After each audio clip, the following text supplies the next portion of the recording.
Vale, bueno, vamos a comenzar con la predicación, en lo que se va pasando la hucha. Os voy poniendo el contexto, ¿vale? Para no tampoco tardar tanto, pero a lo mejor los que lleváis tiempo aquí, los que no sois nuevos, sois conscientes o no, pero desde finales del año pasado comenzamos como iglesia a seguir un poco el calendario litúrgico. El calendario litúrgico es una serie de tiempos que como iglesia en todo el mundo nos sumamos para tener una mayor conciencia de cómo vivimos el cristianismo. Entonces, en el calendario litúrgico comenzamos celebrando Adviento, y no sé si recordáis que estuvimos meditando muchísimo en la esperanza. Hicimos un culto especial de luces en el centro de Málaga, en la capilla más antigua protestante que hay en Málaga, evidentemente. Y al principio de año comenzamos con algo que en el calendario litúrgico es muy importante. Son como las revelaciones de Jesucristo. Y este domingo corresponde la última como gran revelación de Jesucristo antes de como lo conocemos en el calendario litúrgico, la Cuaresma. La Cuaresma que, de nuevo, los que a lo mejor vienen de contexto católico les suena muchísimo más, los evangélicos o los protestantes no lo celebramos tanto, no es nada raro. Simplemente es un tiempo, de nuevo, para meditar en diferentes aspectos de nuestra relación con Jesús, de nuestra relación con Dios, nuestra relación con el mundo. Entonces, la semana que viene va a ser el primer domingo de Cuaresma y vamos a hacer algo muy especial. Entonces, simplemente os lo digo, para la semana que viene vamos a tener un dress code. Va a haber un dress code para la semana que viene. Puedes venir como quieras, pero vamos a intentar venir de negro. No voy a decir más, ¿vale? Entonces vamos a intentar todos venir de negro la semana que viene. Y ya, si hay algo más, os iré avisando entre semana. Pero eso es la semana que viene. Esta semana vamos a ver una de las últimas como grandes revelaciones de Jesucristo. Pero para ponerte en contexto, quiero comenzar haciéndote una pregunta. ¿Has pensado cuáles son algunos de esos acontecimientos que han marcado un antes y un después en tu vida? O sea, me explico. Todos tomamos miles de decisiones cada momento, cada día, que definitivamente nos van guiando por un camino. Cada día tomas una decisión que te va a marcar para el futuro. Pero, aunque cada día tomas decisiones importantes, ha habido decisiones que han marcado un antes y un después. Puede ser que decidiste mudarte a algún sitio, elegiste un trabajo o estudiar una carrera y no otra, comenzar una relación, terminar una relación, que son momentos que marcaron un antes y un después. Si hubieras estado con esta persona o con esta otra, tu vida hubiera sido totalmente diferente. Si hubieras estudiado esta carrera o esta otra, tu vida hubiera sido totalmente diferente. Da igual, ponte el ejemplo que sea. ¿Lo has pensado? ¿Cómo pequeñas decisiones han cambiado toda tu vida? ¿Han marcado quién eres hoy? A mí personalmente me encanta pensar en estos momentos.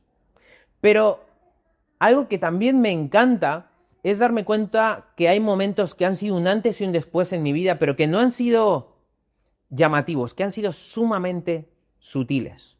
Momentos donde mi manera de pensar cambió por completo, pero no hubo una gran revelación, no hubo una ruptura de una relación, no hubo un inicio, no hubo...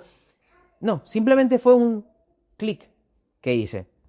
A mí personalmente me pasa muchísimo con las películas. Me encanta ver películas y de hecho te voy a contar un ejemplo. Estaba viviendo en México y me habían ofrecido un trabajo y no sabía si tomarlo o no. Era un trabajo, mi primer trabajo como diseñador, pero incluía mudarme a una zona muy conflictiva de la Ciudad de México. ¿Cuál? A Chimalhuacán. Si queréis, así se llama. Si queréis buscar, ponéis en Google Chimalhuacán y os va a aparecer o sea, es una ciudad súper turbia en la Ciudad de México. Porque la Ciudad de México es tan grande, Chimalhuacán es la zona donde va toda la basura de Ciudad de México. Entonces es como una ciudad vertedero, y es muy conflictiva. Ahí vive la gente con menos recursos. Entonces estaba decidiéndome si tomar una decisión o no, y recuerdo que estaba viviendo en un hostal. Y entonces unos chicos hicimos una maratón de películas. Netflix estaba poniendo de moda, y entonces era como, tenemos Netflix, películas por un tubo. Y era una película tras otra, una película tras otra. Y algo en mi mente me estaba diciendo, tienes que coger ese trabajo. Y de repente pusieron, no sé por qué, estábamos con el mood así, películas guay, pusieron un documental de cómo es vivir con $1 al día. Y de repente, ¡puff! En mi mente lo tenía claro. Tenía que tomar una decisión en mi vida. Tenía que mudarme. Pero no solo tenía que mudarme, tenía que cambiar mi manera de pensar, tenía que cambiar mi manera de actuar. Estaba rodeado de mis amigos, tirado en un sofá, pero algo dentro de mí cambió. Tan importante es ese día que considero que ese día fue más importante que el día que me mudé a esta ciudad. El cambio había sido interno y me había preparado para algo externo. Hoy vamos a leer unos versículos de un acontecimiento que no fue sutil. El acontecimiento no fue sutil, pero pasó totalmente desapercibido. Y ahora vamos a ver por qué. Acompáñame a Lucas 9, versículos del 28 al 36, ¿vale? Lucas 9, no, eso no. Lucas 9, del 28 al 36. Tampoco, para atrás. Te estás despidiendo ya. Ahí déjalo. Ahí. Vale. Y Lucas 9, del 28 al 36, no lo pongo ahí para que vosotros lo busquéis en vuestra Biblia, ¿vale? Dice así. Cerca de 8 días después, Jesús llevó a Pedro, a Juan y a Santiago a una montaña para orar. Y mientras oraba, la apariencia de su rostro se transformó y su ropa se volvió blanca y resplandeciente.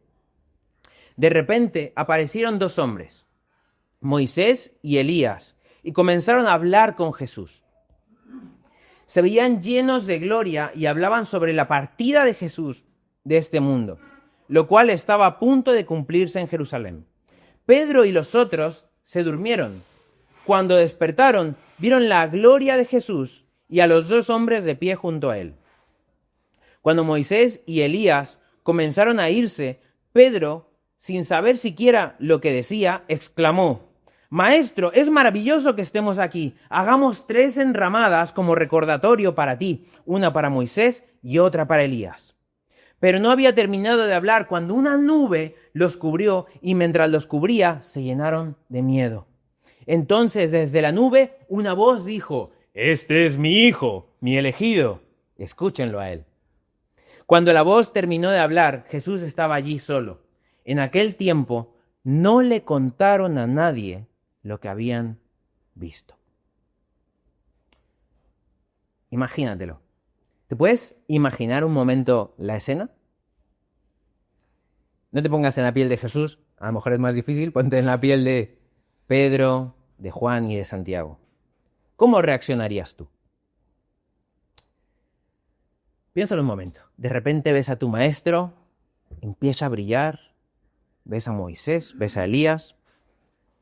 Aquí el texto nos dice que Pedro lo dice casi así, como una tontería, construir unas enramadas. Creo que si yo estuviera ahí, no diría esa tontería, básicamente porque no sabría construir las enramadas, simplemente le pediría una selfie a Jesús, en plan como, este es el momento, hay que grabar esta situación. Pero, ¿cómo actuarías tú? ¿Qué harías tú si de repente ves a Jesús transfigurarse? Bueno, ¿por qué este evento es tan importante? ¿Por qué este evento fue crucial? ¿Por qué este evento fue necesario para la vida de Pedro, de Juan y de Santiago? ¿Y por qué incluso Jesús les llama a guardar silencio con respecto a lo que han vivido? Un antes y un después en su vida. Han visto a su maestro transfigurarse, pero tienen que guardar silencio. Tengo 3 ideas que quiero compartirte sobre este versículo. O estos versículos, perdón. Y la primera es que Jesús es el Mesías pero el camino sigue siendo el mismo. ¿Qué significa esto? Hemos leído el capítulo 9 de Lucas, pero desde el versículo 28. Pero luego en tu casa te animo a que leas todo el capítulo 9. En el capítulo 9, al inicio, vemos esa clásica escena en la que Jesús le pregunta a sus discípulos: ¿quién creéis que soy yo? Y entonces Pedro tiene una revelación del cielo y dice: tú eres el Mesías.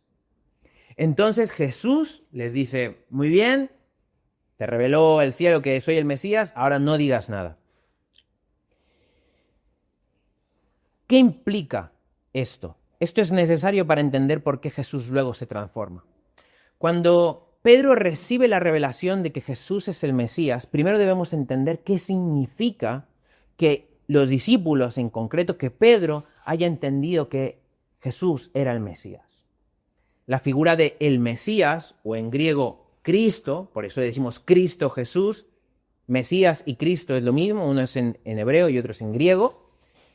El Mesías era una figura que desde el Antiguo Testamento los judíos estaban esperando. Y el Mesías, lo que viene a decir en español, es el ungido, una persona a la que se le unge. Se le unge con aceite, por si tienes alguna duda. La figura del Mesías en el Antiguo Testamento se empieza a construir como la idea de un rey, pero también un sacerdote. Y todo el tiempo estas dos ideas se empiezan a entremezclar. El Mesías va a ser tanto un rey que viene de David, pero también va a funcionar como un sacerdote. Entonces, todo el Antiguo Testamento, escúchame bien, todo el Antiguo Testamento está constantemente hablando de un rey y un sacerdote que tiene que venir a liberar a Israel. Entonces, esta idea es la idea del Mesías, el ungido, el que va a ser el rey de Israel, pero va a cumplir también una función del sumo sacerdote. Entonces, cuando Pedro le es revelado que Jesús es el Mesías, lo que Pedro le está diciendo a Jesús es: tú eres aquel que vas a ser rey y vas a ser sacerdote para Israel. Pero entonces en el capítulo 9 de Lucas vemos que de repente ocurre algo. Jesús le dice a sus discípulos: no digáis que yo soy el Mesías. Y entonces Jesús revela que va a morir. Imagínate, de nuevo, tú eres Pedro, estás bajo la ocupación romana, nos están dominando, los romanos nos están oprimiendo, el pueblo de Israel lleva cientos o miles de años esperando al Mesías, y de repente tengo una revelación: este hombre es el Mesías, y de repente este hombre dice que va a morir. ¿Es el Mesías o no es el Mesías? Porque si este hombre es el Mesías, no debería morir. Si es el Mesías, debería gobernar. Debería llevarnos a la liberación. Debería llevar a Israel a lo más alto. No coinciden las ideas de Mesías y de un hombre que va a morir. No son compatibles. Entonces, Jesús se revela como el Mesías, pero Jesús revela que su camino, su destino es morir. Y si el destino del Mesías es morir, ¿cuál es el destino de los seguidores del Mesías? De nuevo, ponte en la piel de alguien como Pedro. Si descubre al Mesías, está descubriendo su liberación. Alguien que lo va a liberar en todos los sentidos. Pero si el Mesías va a morir, eso significa que nuestro camino no pasa por la liberación entonces. Sin embargo, y aquí viene algo muy interesante de lo que acabamos de leer, Lucas dice que 8 días después. Me encanta, porque en el capítulo 9 está como esta tensión. De repente Pedro descubre que es el Mesías, pero le dice a Jesús: no, tú no vas a morir. Entonces Jesús le dice a Pedro: mira, te reprendo, Satanás. Y entonces de repente hay como una pausa, una tensión. 8 días después,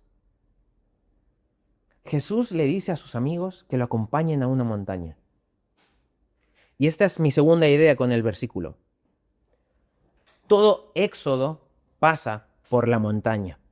Esto me encanta hablarlo aquí, lo he dicho muchas veces, pero la montaña en el Antiguo Testamento, en la Biblia en general, hay un símbolo de que la presencia de Dios está en una montaña. Siempre que veas una montaña, casi siempre, en el Antiguo Testamento, es un símbolo de la presencia de Dios. Entonces, Jesús le dice a sus discípulos, vamos a orar a la montaña. Entonces, ¿qué te está diciendo a ti, lector? Algo va a pasar en la montaña. La presencia de Dios va a estar ahí.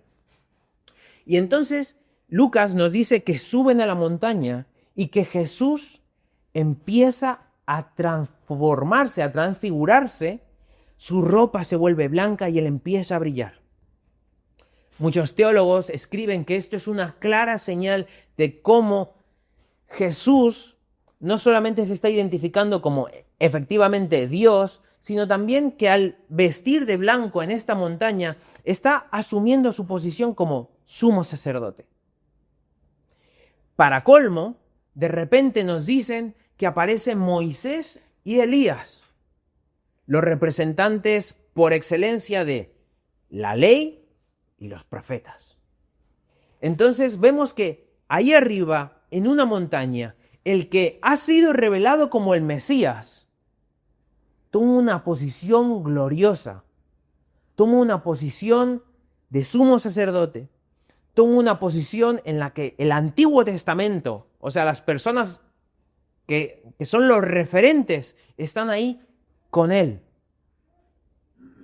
Pero no pierdas de vista lo que hemos dicho antes.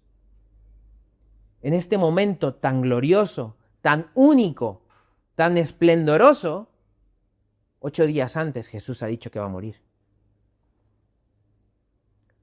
Fíjate qué palabra más curiosa. En el versículo 30 de Lucas 9 dice, he aquí 2 hombres hablaban con él, los cuales eran Moisés y Elías, 31, quienes aparecieron en gloria, hablaban de la partida de Jesús que estaba a punto de cumplir en Jerusalén. Curiosamente, la palabra partida en el original es éxodo. Estaban hablando del éxodo de Jesús. ¿Qué significa esto? Esta no es una palabra cualquiera. Lucas nos está dejando ver que Jesús es como un Moisés, pero superior a Moisés, y que Jesús va a inaugurar un nuevo éxodo. ¿Qué significa un éxodo? Déjame decirte así muy rápido. El Antiguo Testamento nos muestra, está el libro de Éxodo, pero también hay un patrón del éxodo. Todas las personas somos exiliadas de nuestro hogar. ¿Cuál era nuestro hogar? Estar en la presencia de Dios.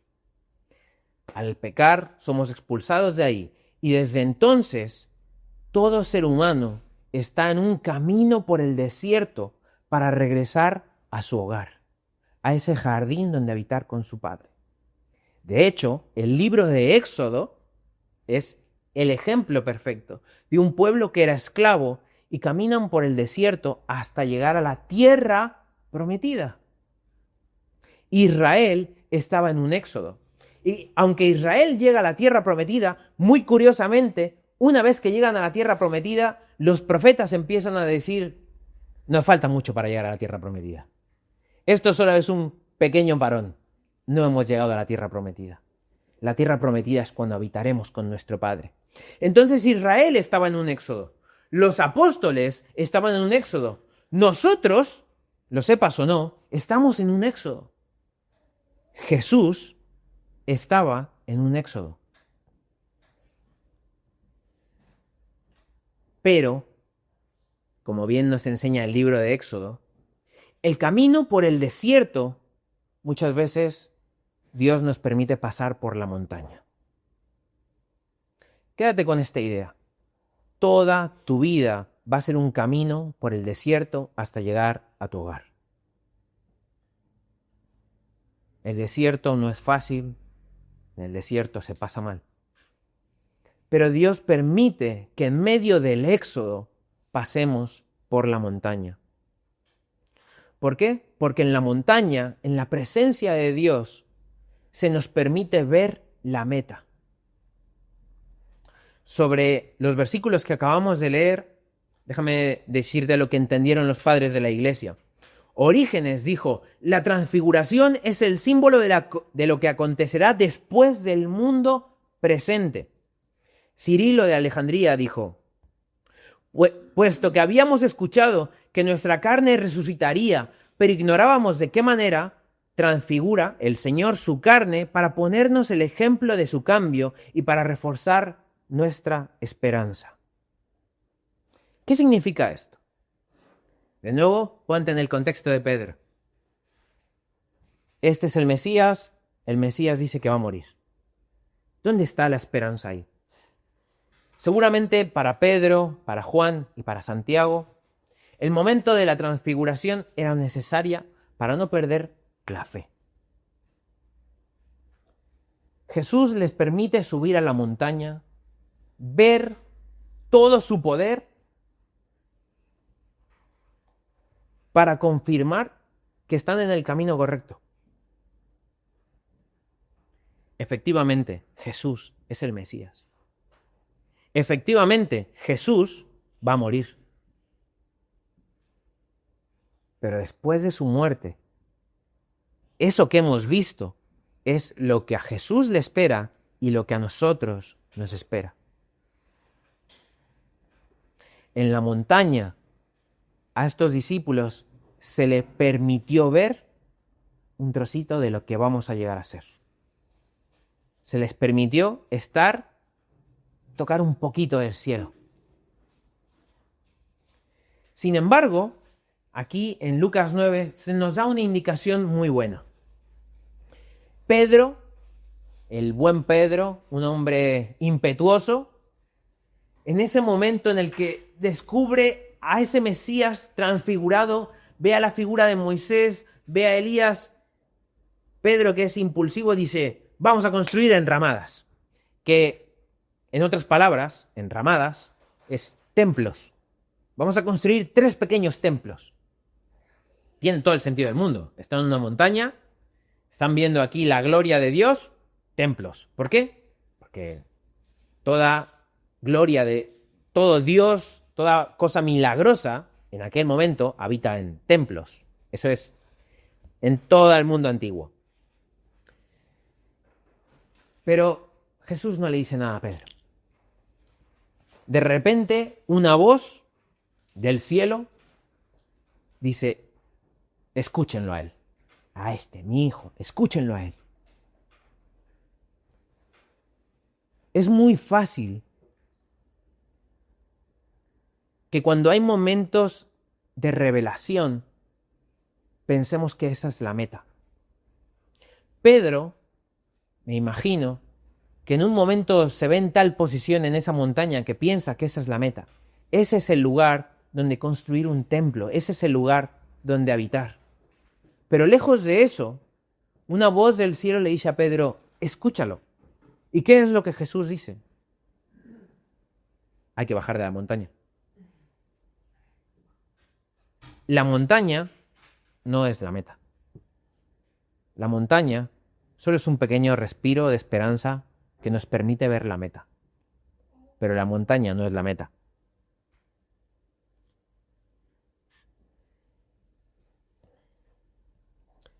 Después de la montaña o de subir a la montaña, Jesús baja de la montaña. El éxodo no ha terminado. El éxodo continúa. Pero algo ha cambiado. Hubo un clic. Algo ha cambiado. El camino, que queda mucho por caminar, es diferente. Porque en la montaña he podido experimentar aquello que me da fe y esperanza para continuar en el camino. Jesús nos invita a subir a la montaña y a vislumbrar lo que vendrá y a continuación bajar para seguir en el camino.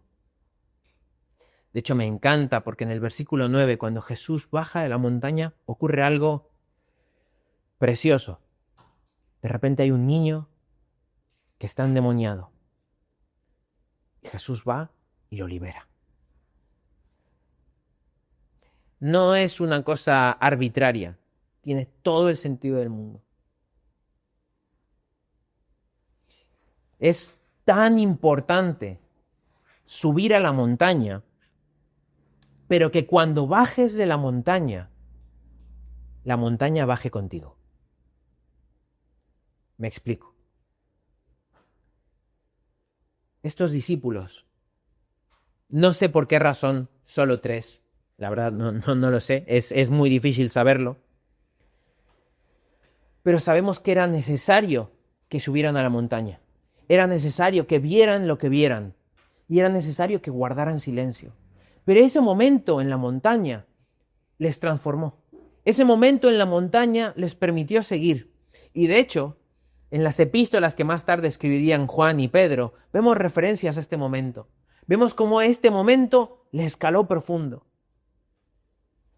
Eso es lo que Jesús le permitió vivir a sus discípulos. Pero déjame decirte algo. Jesús quiere también que tú experimentes eso. A lo mejor hoy ver la transfiguración de Jesús no es posible. Pero Jesús te está invitando a que en el éxodo que tú estás viviendo, escúchame bien, en el éxodo que estás viviendo, estás caminando por un desierto, estás cansado, estás sin agua, estás sin energía, estás sin ganas. Es necesario que tengas un momento de subir a la montaña, a la presencia de Dios, te llenes de la presencia de Dios, experimentes algo magnífico, a lo mejor algo sutil, a lo mejor es un pequeño cambio, a lo mejor es algo viendo una película, a lo mejor es un momento orando, a lo mejor es una revelación milagrosa, no lo sé, pero es necesario que experimentes algo para que tu camino, para que tu éxodo, lo camines con fe, lo camines con esperanza. Pero es necesario que subas a la montaña y veas algo milagroso, que veas el poder de Dios para que cuando bajes de la presencia de Dios, que tienes que bajar de la presencia, tienes que bajar de esa montaña, la presencia de Dios habita en ti. Y cuando alguien necesite ayuda, tú hagas algo al respecto. Jesús, gracias a Dios, bajó de la montaña. No se quedó en esa montaña. Y porque Jesús bajó de la montaña, pudo sanar y liberar a ese niño endemoniado. Porque Jesús bajó de la montaña y continuó su éxodo, se subió a una cruz y nos trajo libertad.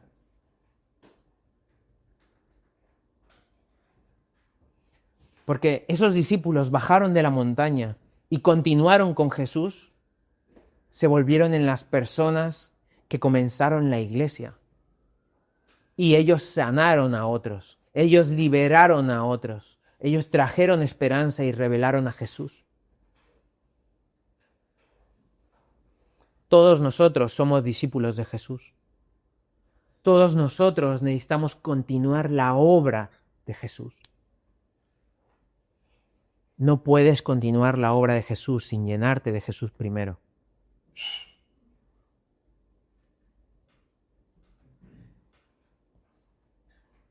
¿Qué vas a hacer ahora? Como decía, todos estamos en un éxodo. Estás en este camino sin fuerzas, sin esperanza, sin una convicción de lo que vendrá. Jesús quiere tener un momento contigo.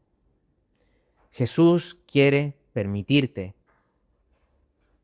Jesús quiere llenarte y Jesús quiere que tengas una pequeña mirada al futuro.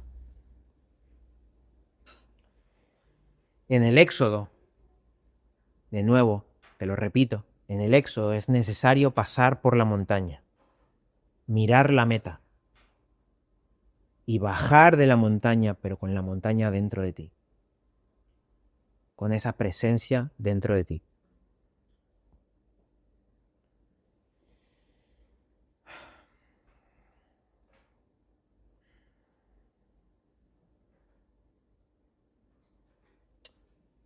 La verdad, déjame serte muy sincero, es que estos versículos no son nada fáciles. Pero creo que te están haciendo una invitación hoy. Y lo digo con humildad y con sinceridad. Hasta que no seas consciente de que tu vida es un éxodo y necesitas subir a la montaña, vas a seguir caminando perdido. Si te pido que recuerdes algo y que medites en algo esta semana, es que necesitas llenarte de Jesús para continuar este camino. Porque no es un camino sencillo. Ahora sí, por ti. Dale a la siguiente. Quiero pedir a todos que vamos a participar de la Santa Cena. Si me podéis ayudar a repartirlo. El momento de la Santa Cena, para mí, siempre es el momento más especial de los domingos. En este símbolo, para mí, culmina todo. En este símbolo cierra todo. Todo comienza a tener sentido.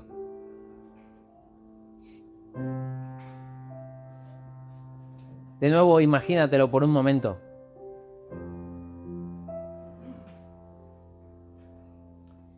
Porfa, Elías. Gracias.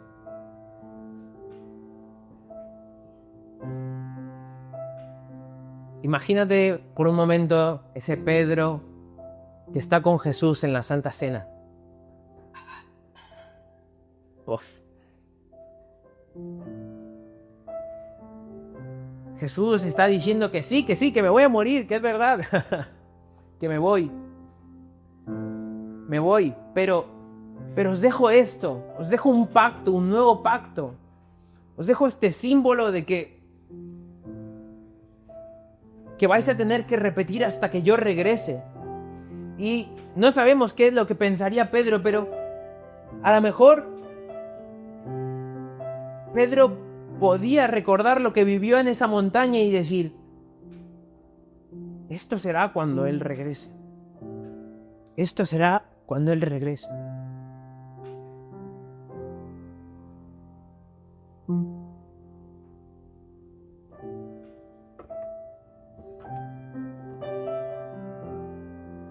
Si me permites abrirte un poco mi corazón, hay muchos momentos en mi vida, muchos momentos en mi vida en los que me falta mucha fe para continuar en el camino.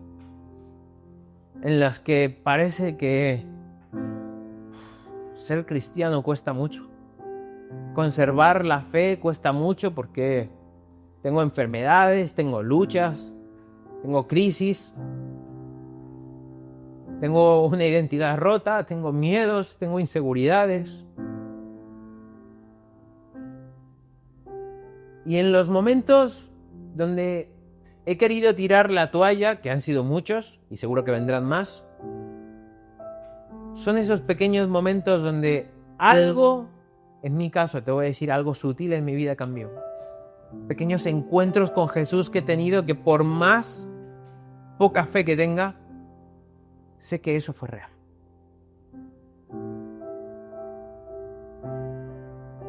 Hoy, cuando participemos de la Santa Cena, simplemente quiero invitarte a que medites en eso. Jesús te promete que va a regresar.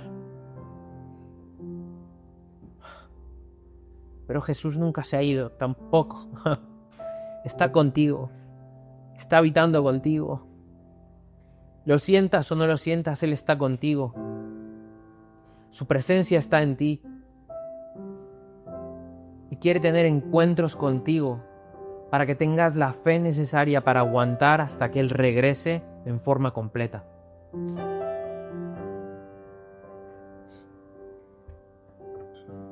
Hoy, antes de participar de la Santa Cena, de la siguiente, quiero invitarte a que leas esta pequeña oración conmigo. Y después de esto participamos.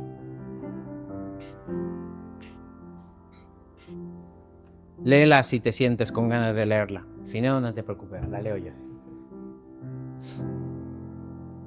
Y dice así: Tú revelaste tu gloria y tu presencia en tu amado Hijo, Jesús el Cristo. Al recibir nuestras oraciones, revela la gloria y la presencia de tu Espíritu vivo en el mundo hoy. Líbranos de toda duda y capacítanos para actuar como un pueblo transfigurado, Señor, líbranos de toda duda y capacítanos para actuar como un pueblo transfigurado. En el nombre de Jesús. Amén. Participemos.